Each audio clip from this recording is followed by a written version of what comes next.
Hi, I'm Alex Archbold, and I've been buying and selling antiques since I was 9 years old. From basements to scrapyards, I'll look just about anywhere I can to find lost antiques and collectibles. And sometimes I'll go big and buy everything. I never know what's going to happen or who I'm going to meet.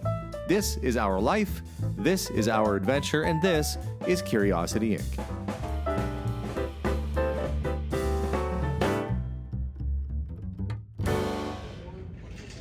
Hey everybody, and welcome to today's episode.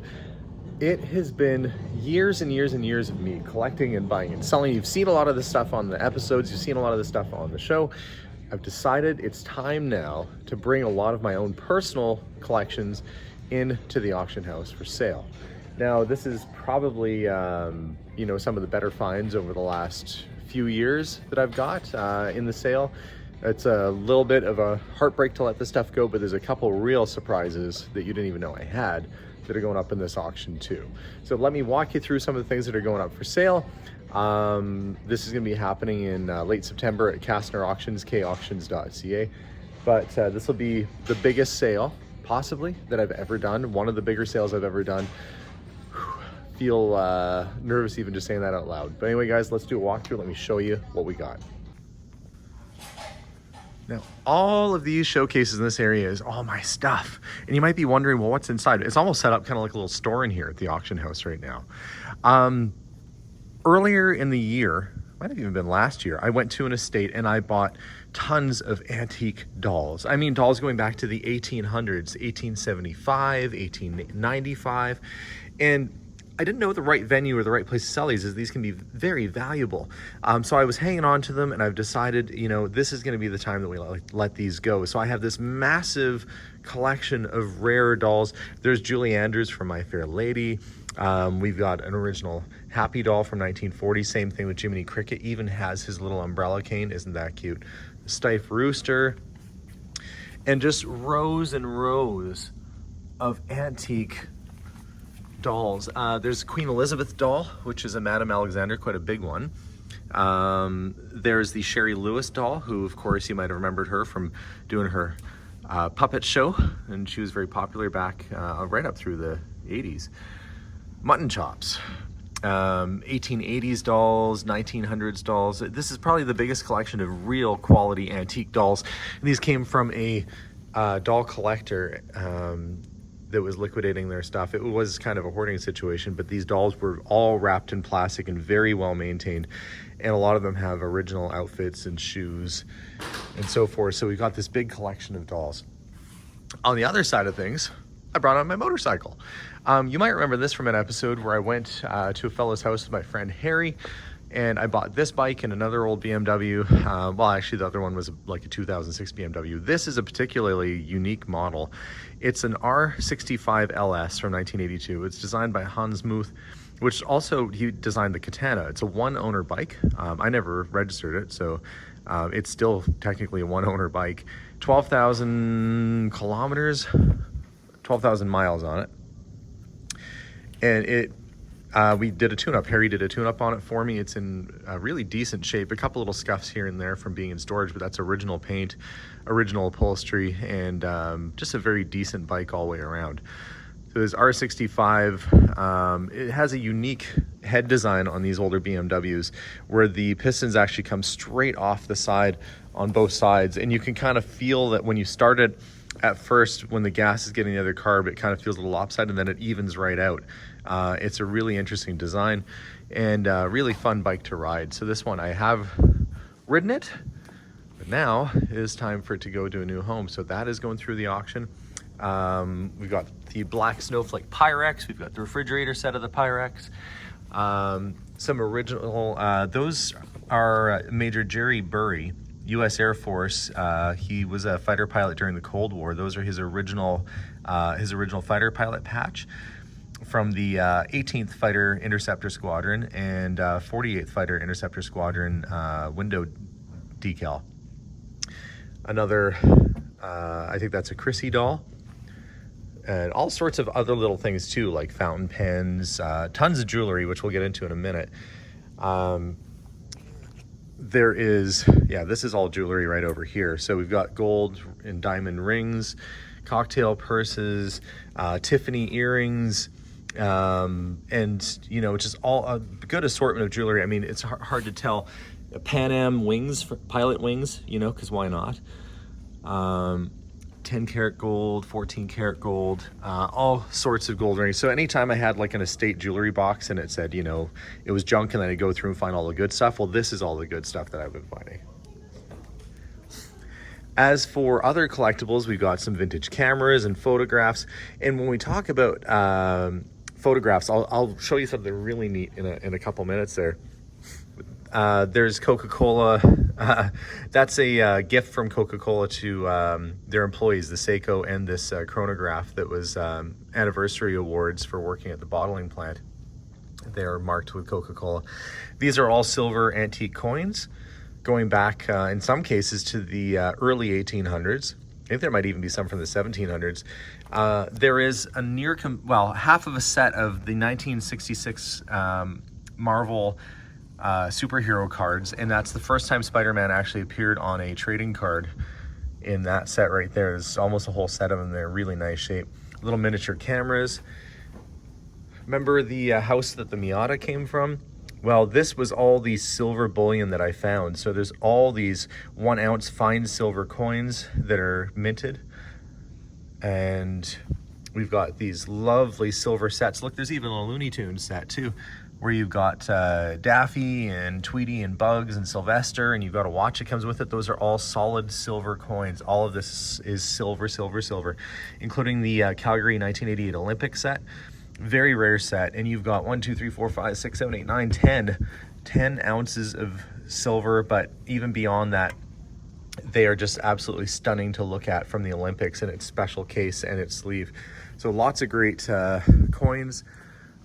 Ever wonder what the world's first rotary phone looked like? It's this guy right here. This is the world's first patent rotary telephone. Very rare piece to find with all of its original nickel accessories, the bells, the horn, the whole deal. And the person I got it from had it wired up, and it was working in their house. So in theory, it probably still works. I haven't tried it, but that's a really neat piece. Of course, the mid-century modern spun fiberglass lamp / magazine rack / ashtray. That's a cool piece. Lots of nice high-end die casts. These are Franklin Mint 1/16 scale tractors, including the big Alice Chalmers all-crop harvester. And we've got some other Franklin Mint and Danbury Mint cars down in here as well that I thought were cool, like the Jag, the Mercedes, the Buick Roadmaster, which reminds me of Miyagi's car in that same kind of buttery yellow color. Some nice Markland train sets, or engines I should say, a manual for a Jag XK120 original. And that booklet right there, I can't move this out of the way to show you right now, but that is full of 1900s star cards, including a very early picture of Charlie Chaplin with no mustache in there. That was just kind of grease paint that he put on. I was talking about photos earlier, so that's a cool photo book. That's a really neat piece. All these little individual pictures here, you know what that is? You tell what that is?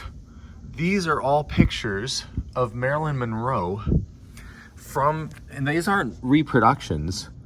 There's Marilyn on the right there, and her stunt double on the left.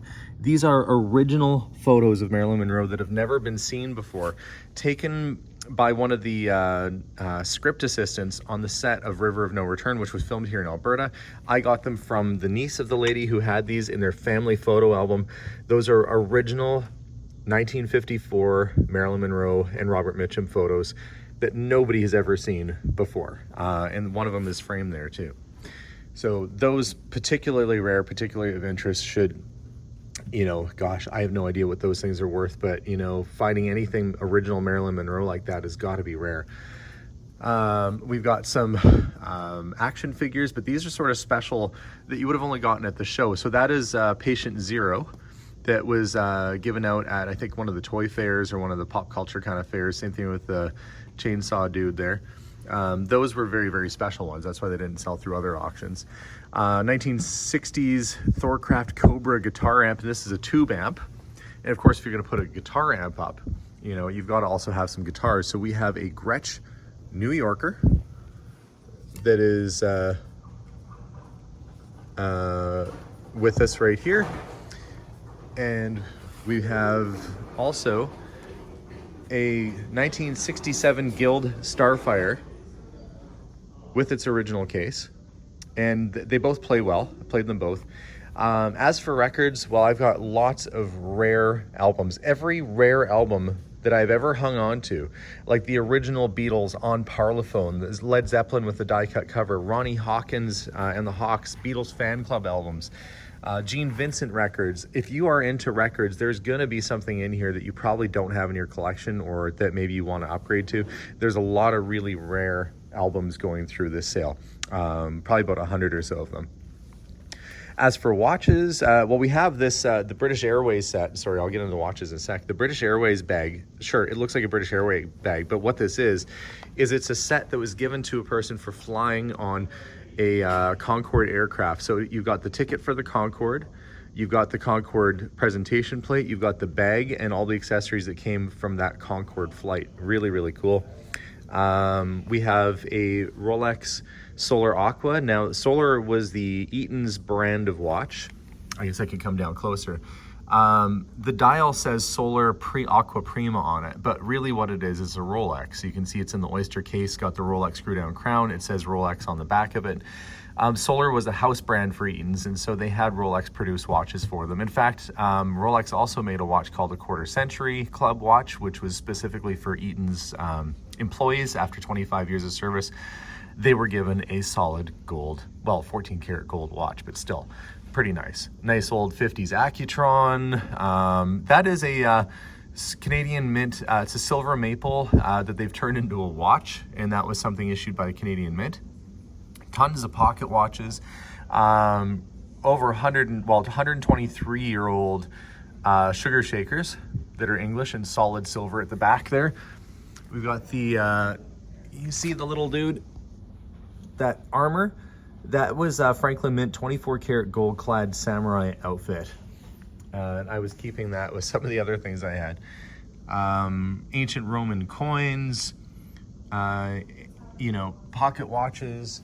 If you're into sports stuff too, we have a couple unique things going through. One, the complete set of 1979 O-Pee-Chee. Now you might say, well, okay, so it's a set of hockey cards. Well, Wayne Gretzky rookie card is in that set. The set itself is probably like a 6 or 7 out of 10, like it's in really nice shape. The Gretzky in there is poor because the guy that I bought the set from kept back the really nice Gretzky and I had to find a filler to put in. But it is a complete set either way, and it does have a Gretzky rookie card in it. We also have some graded cards, Wayne Gretzky's. We've got Shaquille O'Neal rookie card graded as a near mint and a 7, which is funny because I pulled that out of a pack myself, so I would have thought it would have been higher. I didn't even touch it with my fingers, but who knows? I don't know how much more mint you can get than getting it right out of the pack, and so lots of good cards. Brett Hall rookie card, Eric Nestorenko. We've got a near complete set of Beatles cards from, I think they're from 1964. So I've been working on filling that set in for years, and I finally decided it's time to let somebody else take on the reins. But there are hundreds of Beatle cards in there, all different. Micro Machine playset, still in original packaging. But the hockey stuff, we got the great Toronto Maple Leaf calendars. But more interesting than that, I was able to purchase recently the estate of a hockey player named Len Lundy. He played on the Edmonton Flyers, which was the home team for the Detroit Red Wings back in the 50s. So an Edmonton Flyers Len Lundy trophy from 57-58 for being the best scorer. In fact, there he is right there. There's Len. Autographed Gordie Howe promotional card. Had a lot of stuff come out of his estate. One of the more interesting things, we've got some autographed pucks, a 1950s puck, another trophy from here in Edmonton. One of the things that was really interesting out of that is that he worked overseas in Finland and stuff during the 70s, and that is a puck from the 1972 Canada versus Russian game where Paul Henderson scored the goal. That is a 72 Russian, they call it the Snowman puck, but all of these are really, really cool. Of course, I had to bring down some Hot Wheel red lines, so we've got some Hot Wheels and some toys, lots of little red lined cars in here. Dinky toys, other various toys and stuff too. But aside from all this, I guess I should point out, there's also, for good measure, some 1700s hand-colored etchings. You look at that print work on there, and how nicely that's done. That's watercolored, like that's painted on there. And that is from 1789. There's a stack of those. Just, you know, I brought in the most random variety of stuff, you know, like an original 1971 New Riders of the Purple Sage concert poster. That's Jerry Garcia's other band that he was in.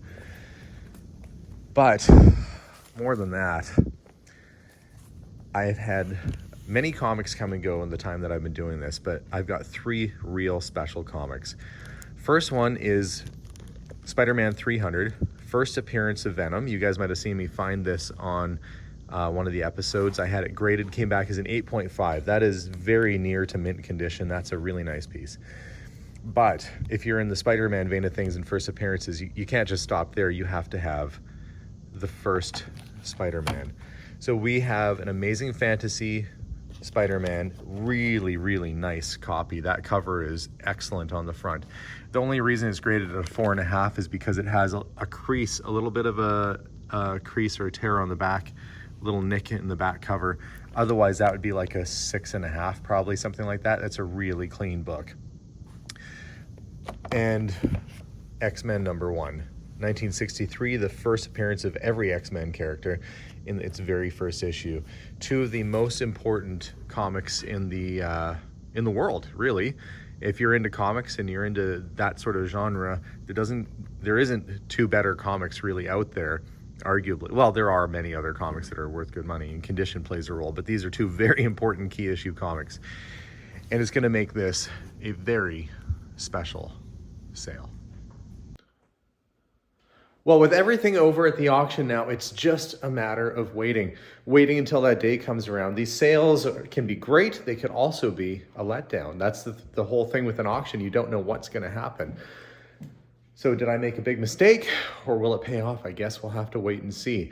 But I do know that we took down some of our better items, some amazing finds, and hopefully that'll draw enough of a crowd that will get some serious bids at this sale. For now, it's the calm before the storm. It's the waiting before game day, and I'll have to sit with those butterflies in my stomach until that point happens. But if you want to attend the auction, or if you want to just watch and see how things are going to go, we'll likely do a live event of when this happens. That auction is going to be happening at Kastner, Kastner auctions, kauctions.ca, and likely be at the end of September. So stay tuned for more. We'll do an update on this as we get closer, but for my world, this is a big risk, but hopefully there'll be a good reward by the end of it. So thanks for watching, guys. We'll see y'all soon, and I guess let's wait and see what happens. Bye for now.